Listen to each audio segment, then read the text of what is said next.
Bharatiya Janata party के राष्ट्रीय अध्यक्ष अमित शाह ने शुक्रवार राज्य सरकार के मंत्रियों, विधायकों और संगठन पदाधिकारियों को साफ कर दिया कि केवल एक चुनाव पर फोकस करके काम करने के बजाय पार्टी को लंबे समय तक सत्ता में बनाए रखने की दिशा में काम करना होगा।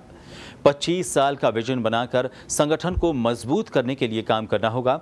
शाह ने प्रदेश भाजपा को उत्तर प्रदेश भाजपा के मॉडल पर काम करने का मंत्र दिया। शाह ने बिरला सभागार में प्रबुद्धजन के सम्मेलन में कहा कि जिस पार्टी का आंतरिक लोकतंत्र नहीं होता वो देश का विकास नहीं कर सकती।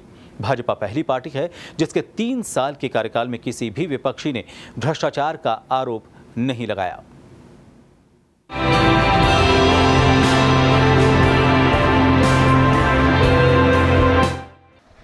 प्रदेश और केंद्र में भाजपा की सरकार है। साल भर बाद फिर से विधानसभा चुनाव होने वाले हैं। इसके लिए भाजपा ने अभी से तैयारी शुरू कर दी है। संगठन को मजबूत बनाने और सरकार की खूबियों का फायदा उठाने के लिए केंद्रीय नेतृत्व प्रमुख अमित शाह राजस्थान दौरे पर हैं। वे मंत्रियों, संगठन के पदाधिकारियों व कार्यकर्ताओं से बात करेंगे। पार्टी की ओर से बनाए गए विस्तारकों पर बड़ी जिम्मेदारी भी सौंपी गई है। शाह ने अपने कार्यक्रम की शुरुआत अंबेडकर सर्किल पर डॉक्टर भीमराव अंबेडकर की मूर्ति को माला पहनाकर की। शाह राजधानी में जिस रास्ते से गुजरे, कार्यकर्ताओं ने जमकर नारेबाजी की। शाह की अगुवाई में प्रशासन तक कानून की भद्द पीटने और लोगों को जाम में फंसाने जैसी तकलीफ से बेखबर रहा। भाजपा राष्ट्रीय अध्यक्ष अमित शाह 3 दिवसीय जयपुर दौरे पर कई स्थानों पर हुआ उनका जमकर स्वागत। शाह ने गांधी जी और अंबेडकर को दी पुष्पांजलि।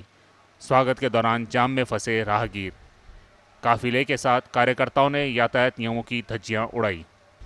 भले ही सरकार ने शाह के इस दौरे में प्रदेश की खुशहाली दिखाने की पूरी तैयारी की हो, लेकिन शाह ने मंत्रियों तक को साफ कर दिया कि वे विभागों की बात करने नहीं आए हैं, वे यहां बूथ लेवल को मजबूत करने आए हैं। शाह ने मंत्रियों से कुछ सवाल किए, जिसका जवाब नहीं मिलने पर क्षेत्र के प्रबुद्धजनों के पास बैठने की सलाह दी। वहीं बिरला सभागार में शाह ने भाजपा को सिद्धांतों की पार्टी बताते हुए कहा कि भाजपा में आंतरिक लोकतंत्र मजबूत है, यहाँ मेरिट के आधार पर काम मिलता है। भाजपा इस साल को गरीब कल्याण वर्ष के रूप में मना रही है। शाह ने कांग्रेस पर निशाना साधते हुए कहा कि भाजपा में अगली दफा कौन अध्यक्ष बनेगा किसी को जानकारी नहीं होगी, लेकिन कांग्रेस में सोनिया गांधी के बाद कौन होगा इसकी सबको जानकारी है। महात्मा गांधी का हवाला देते हुए शाह ने कहा कि आज़ादी के बाद गांधी जी ने भी कांग्रेस को समाप्त करने के लिए कह दिया था, क्योंकि इसका कोई सिद्धांत नहीं है। और मुझे बताइए, सोनिया जी के बाद कांग्रेस पार्टी का अध्यक्ष कौन बनेगा?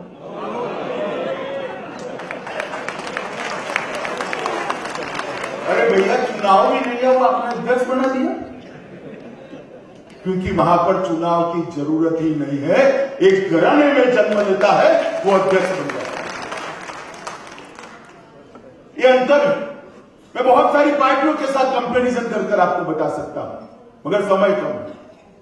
मित्रों, एक भारतीय जनता पार्टी ऐसी पार्टी है जिसमें किस घराने में जन्म लिया, किस जाति में जन्म लिया, किस प्रदेश में जन्म लिया, वो आगे बढ़ने का आधार नहीं हो सकता। आपकी सिद्धांतों के प्रति निष्ठा कितनी है, कितनी मेहनत करते हो और ईश्वर ने कितनी तेजस्विता दी है, वो आगे बढ़ सकता है। और ढेर सारे उदाहरण मैं आपको दे सकता हूं। शाह ने भाजपा मुख्यालय में विधायकों, सांसदों और मंत्रियों की ली बैठक, दी नसीहत, विभागों की बात करने नहीं आया। कहा यूपी के तर्ज पर काम करो, बूथ लेवल को मजबूत करो, कभी दौरों पर जाओ तो प्रबुद्धजनों से भी चर्चा करो। बिरला सभागार में सम्मेलन में लिया भाग, आगामी विधानसभा चुनाव में जुटने का किया आह्वान।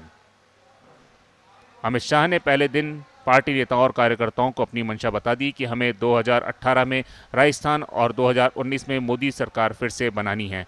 इसके लिए शाह ने कड़ी मेहनत करने का संदेश दिया। अब देखना यह है कि अगले 2 दिनों में पार्टी नेताओं को और क्या गुट्टी वे देकर जाते हैं। ब्यूरो रिपोर्ट, पत्रिका टीवी, जयपुर।